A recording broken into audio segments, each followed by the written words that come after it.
బంగారం స్మగ్లింగ్ చేస్తూ అడ్డంగా దొరికిపోయిన హీరోయిన్. విదేశాల నుంచి అక్రమ మార్గాల్లో బంగారాన్ని భారత్కు తీసుకువస్తున్న స్మగ్లర్లు నిత్యం ఎయిర్పోర్టులో దొరుకుతూనే ఉన్నారు.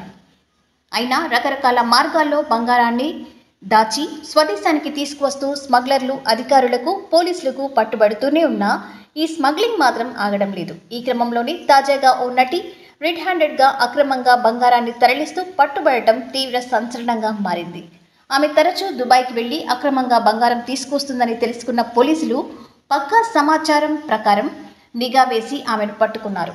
వివరాల్లోకి వెళ్తే కన్నడ నటి రన్యారావు దుబాయ్ నుంచి అక్రమంగా 14.8 కిలోల బంగారాన్ని తీసుకువస్తూ బెంగళూరులోని కెంపెగౌడ్ ఇంటర్నేషనల్ ఎయిర్పోర్ట్లో directorate of revenue intelligence DRI అధికారులకు పట్టుబడింది. దీంతో ఆమెను అరెస్ట్ చేశారు. పట్టుబడిన బంగారం విలువ 12 కోట్లు ఉంటుందని తెలిపారు.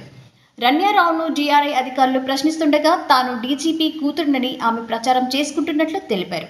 కాగా రన్యారావు కన్నడలో కిచ్చా సుదీప్తో కలిసి మాణిక్య అనే సినిమాలో నటించింది.